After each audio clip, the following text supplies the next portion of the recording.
Hello, and welcome to season 11 of the Meet the Mancunian podcast, Social Impact Stories from Manchester. I'm your host, Deepa Thomas-Sutcliffe, and I'm so glad you're listening to my podcast today. This season, I'm proud to collaborate once again with the Spirit of Manchester Awards to highlight some of this year's incredible nominees. These are personal stories of care, courage, and commitment told in the voices of the people working quietly and passionately behind the scenes in our communities. Every Tuesday, I'll bring you thoughtful conversations that explore what drives these change makers, the impact they've made, and the lessons they've learned along the way. I hope you find their stories as moving and as meaningful as I did. You can listen to the podcast on Apple Podcasts, Spotify, or on my website, meetthemancunian.co.uk. Let's discover the heart of Manchester, one story at a time. Passionate about women and youth in the community? In the fourth episode of season 11, we hear from Tahera Khanam, founder, Better We, and nominee Volunteer of the Year. Tahera's own words. At the moment, we have 8 weekly clubs, different clubs. As I said, our first two club was luncheon club and coffee morning. We have health and well-being session for the elderly women from above 40, and some participants they are 75, 80 years old as well. We run supplementary school for our youth. Thank you so much, Tahera, for joining me today. Thank you for having me today, and thank you, our listener who is listening my story. And what's very interesting, Tahira, is that listeners may not know, but you've been a guest on the podcast before. And it's great to have you and to tell more of your story, especially as a Spirit of Manchester nominee. What first inspired your connection to the Manchester community? Is there a particular moment that started you on your journey? Just after the COVID, when I back to work, I have seen in the community there are a lot of women, especially because I'm much more connected with the women and the young generation in our community. And when I spoke with them, I have seen a lot of loneliness, lot of sadness in their life. Because the period was quite long, 1.5 years, we had COVID, and in that time they were isolated, they were very housebound, and they didn't get enough community people, friends to share their story. So this is how I got connected with those women in our community. And what we did, we arranged a luncheon club. It was on 2021. It was our first luncheon club. So I invited few ladies from our community. So they came, they had chit chat. They really enjoyed that luncheon club, I remember. And I got few requests, can we do twice a week? So then we started one day luncheon club and one day coffee morning. And we didn't have any money, any funding for, even we didn't have any plan to work with that community as a charity organization. We just started doing this voluntarily basis. They all brought food from home because they want people to for chit chat, for sharing their story. So this is how we ran for around 4 5 months, and we just ran everything as a volunteer basis. Thank you for sharing how it came out of that isolation and loneliness that people were facing, and how you started this luncheon club or coffee club just to get people an opportunity to share their own experiences and to support each other. And that inspired you to think about an organization Mm. to where you could do this regularly. How did your journey with Better We begin? And what does your organization do now? At the beginning, it was just a luncheon club, coffee morning gathering. But what I really realized, women, they need confidence. They need financially independency. This is what I have started to run few training course. Very fortunately, I will say two of our ladies from that group on 2021, they joined. And nowadays, they have their own limited company. They have their own business. So we definitely made this changes, made this positive bring in the women's life. They are financially independent now. We are still trying to bring some more ladies to be an entrepreneur now. And as I said, I am passionate to work with empowering women and youth. So one of our youth now is a youth leader, youth MP in Manchester City Council. Our youth club, we are empowered them. We help them to be a public speaker. We give them platform. Like when we have any event, we give them platform to host the whole event. So we are very happy. This is how we are taking better way from grassroots level to now. I will say long way we went now. We are in a better position, and the volunteers are very confident now. If I say honestly, at that time they needed me, but now they are very confident they can run on their own. At the moment, we have 8 weekly clubs, different clubs. Our first two club was lunch and club and coffee morning. We have health and well-being session for the elderly women from above 40, and some participants they are 75, 80 years old as well. We run supplementary school for our youth. We have our youth club, and we have our food bank. We have our men's club for our men's. We have our IT session to empower the community. Free driving theory lesson. There are a lot of ladies from our volunteer. They had passed driving theory. As it is free, they came to learn, and now they have their own driving license. That's 8 clubs sessions we are running, and sometimes we did some project. Last year we had project with Salfordine University. It was on climate change. It was with 75 women from Betterway. They got a lot of information about how to keep our climate sustainable, how to look after our climate, like how to sorting out the bean and these sort of things. These clubs sound so unique and so good to have so many of them running very effectively. And like you said, your volunteers are doing a great job as well. Taking a minute to talk about Spirit of Manchester Awards. What does being nominated for Spirit of Manchester Awards mean to you and to Better We? I am very much honored, and it's not my achievement, it is our Better Ways volunteer achievement. That's, I believe. Sometimes, if you work and if you don't get any reward, it not get the motivation.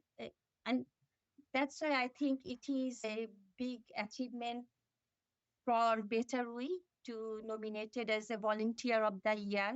It is very big honor for us. We are very happy to have it. All the very best, and I hope you also go on to win the award when the moment comes in October. Thank you. What are some of the toughest moments you've had in this journey of setting up Better V and taking it from strength to strength? How did you get through those tough moments? Honestly, I will say to work with the community is such a pleasure. Also, it is very hard to work with the community because in community there are a lot of people. Everyone is different. Everyone is unique. To understand their emotion, to understand their problems, to listen their story, it's not very easy. Sometimes they will love you. Sometimes they will hate you. Sometimes they will support you. Sometimes they will push you. So you have to observe a lot of things, ups and downs. And if you love your community, I always think my community, my volunteers, they are just like my baby. So as my children, they do a lot of mistakes, but I love them. This is how I always feel. And I also shared with them, you all are my families, you all are my babies, and your problem is my problem. It's very nice when you think about them as your family, but also realize that, like, families come in all shapes and sizes. People can be very, like you said, vocal sometimes, maybe pushing you sometimes, maybe supporting you sometimes. And being patient and understanding and showing that constant availability that you are always there for them, that's really important. And thank you for sharing that with listeners. Can you share a little bit about the impact of your work? Longsight, it is where we work, our community. It is a deprived community mostly. And there are a lot of immigrants, a lot of asylum seekers. They come for food from Better We Food Club. And few people, few families I have seen, they couldn't afford food and they regularly come. So we try to support them. Nowadays, we can see they are financially a little bit stable because they are getting help, they are getting clothes. So we try to help in different way. So those type of families. Also, some few women I can see they were housebound. Now they come for our health and well-being session for fitness club. So they are active now. They are no more housebound. Some lady around 40, 45 years old, they are doing the voluntary work now. Happily they are doing it. They are confident. They are speaking with other ladies. The best thing is if you see their smile, that's changes we can see we brought. And in the youth, I will say on Saturday we have our supplementary school 2 hours from 11 till 1, and from 1 till 3 is our youth club.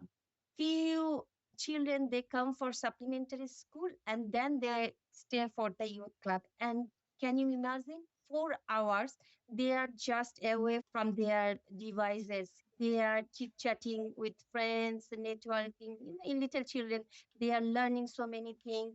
We have heritage games we do with the children. We practice the public speaking. We ask them to make a funding application. So we try to empower, we try to make a leader. So that's impact I can see. And as I mentioned, one of our youth leader, she is now youth MP in Manchester City Council, youth parliament. So these changes we can really see. Thank you for sharing those stories, and they're also impactful, both from people feeling more settled, the women getting that confidence, and in fact, even becoming volunteers. That's amazing because that shows that they are really wanting to value add to the communities. And then, like you said, the youth spending 4 hours both away from their devices, but also learning essential skills and leadership skills. Are there any common myths about your work? Anything that you think people are believing that maybe you want to clarify? No, I don't have anything in mind. I think community work is blessing. If you have get this opportunity, it's blessing. If you work with the community, you can make a good family. I will tell you, extended big family. Whenever you need, what I have seen, we do lot of big event. We don't have funding that much. That's the problem for the charity organization. But if you make a strong volunteer based organization, you don't need that much funding. We do big event. What we do, we happily we can bring food from home and share each other, and we celebrated big event. This is one big, I would say, big good thing to make a work. Also, if no one is in this country, especially lot of people, we have family back home. Here no one is there, but I never felt like that. Whenever I need any support, any mental support, any kind of support, I have found lot of people surround me because I work with the community. So my community is my family. So it is, I will say, good, strong point to benefit to work with the community. It's really lovely to see that the community is able to support each other, putting events on, and also giving each other support and even giving you support because, like you said, many of us, including myself, family is really back home or back in our home countries. How is it that you are finding a little bit of a network here? What's your go to piece of advice that you want to share with listeners who are keen to support their community? How should they get started in any part of the world? To start community work, we don't have to go anywhere.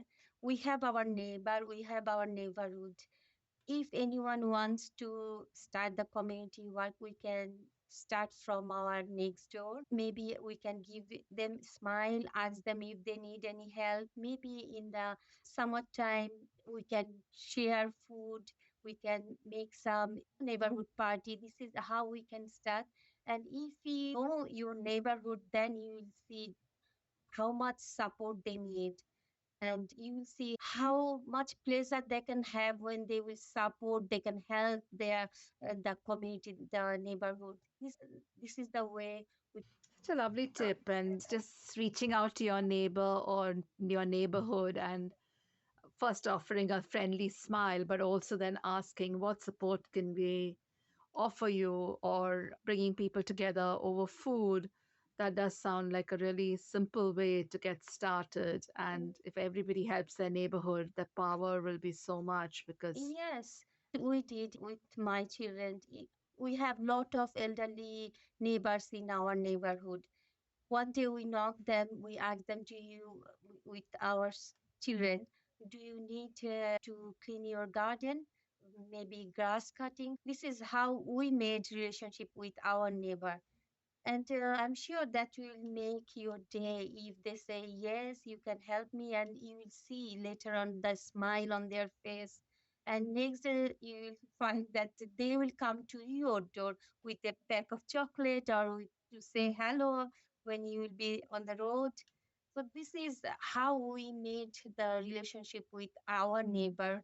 And we regularly every year we do the neighborhood party. I created a group in WhatsApp, and someone needs to take the initiative. Everyone loves to get together to speak with each other because we are very lonely in this country. That's definitely make happy to everybody. I feel so. Someone needs to be take the initiative. like that. Somebody needs to take the initiative. I've found that too. Sometimes in the groups I'm part of, somebody needs to get you started, and sometimes you can be that person, sometimes it's somebody else. And then you say, yes, that's a great idea. How can we do this together? One thing I also forget to share, what I have found in my community when I started to work with them, with the ladies especially, they all are superhero. They just need a support from the back. You have to tell them, don't worry, just fly, I am behind you. You will see how far they can fly. This is, I felt, oh my God, everyone has their own ability. They can do a lot. Just you have to give them some confidence, some support. That I have found in my community, honestly, to our ladies. I like that very much about people being superheroes and having that ability to do a lot if you can give them that support, that confidence, and maybe that direction. A really nice tip. Is there anything I haven't asked you about that you want to share with listeners? We offer work experience. There are a lot of schools from Manchester. Students come for work experience. Even the adults, if they need any kind of work experience, they are happily joined to Better. We are happy to support them. And yes, we have a lot of events. I'm now going to move us to the signature questions that I ask all my guests, and this is different in every season. If Manchester's community spirit could be bottled, what would you say is its secret ingredient? I will say the secret ingredients is the love, happiness I got from the community, the support I got from the community. This is the secret ingredients to me. My community means a lot to me. It shows through everything you're speaking. Definitely, I agree. Like you said, love and happiness. It's a good secret ingredient. If you could build a Manchester Community Hall of Fame, who would you put in that Hall of Fame? And what would their plaque or their sign say? Our volunteers, definitely the Better We volunteers will be the Hall of Fame. And Well, what would their sign say? superhero or Wonder Woman. Superhero and Wonder Woman. I like that. What's a made in Manchester moment you won't forget? Manchester moment, I will say the Be Proud Award on 2023 when we achieved it. Why I say the award is very important. I have the experience when we got the Be Proud on 2023. If I say our label was on 10, after receive those awards, we felt that no, we are very strong. We received this award, so we can not just walk, we can run. And I remember after that word, our confident were, on a very high level, and we produce lot of work. All the volunteers are very confident after receiving. I will say after that we just apply. Thank you. And I think you're right because, like you said, it's very motivating when you get recognition for yourself and all the great people associated with Better We. When you look back, what is the most valuable lesson either your work or your life has taught you as an individual? I shared with a lot of people this lesson.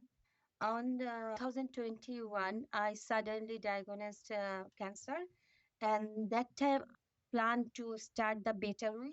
So we had at the beginning lot of works. I was so busy with work with our ladies. I was busy to hear their story because COVID-19 they had lot of things to share. So I was busy with them, and my cancer diagnosis, those things couldn't affect me. I never ever felt sick. I was so strong. I remember after my having my radiotherapy, I just came from radiotherapy center to Betterui. I spent time with the ladies. They made tea, coffee for me.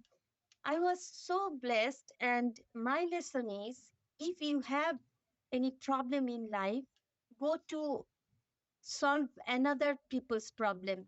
Your problem will automatically solve that. So this is my lesson. If you have any problem, don't think too much. That will kill you. Rather than sitting thinking why I am having this, why I have this problem, just out from home, go to speak with other people, help them, share them. Your problem will be automatically solved. This is my lesson. That's such a beautiful thought, and I'm so glad you were able to come through such a experience. But it's just wonderful that what you're saying is let's not worry about something that we are facing. Let's use that energy to support somebody else, and that by doing that, you're actually getting over the difficult phase in your own life because you've been able to support somebody else. And that is a very beautiful thought and definitely worth thinking about for those who can do something different.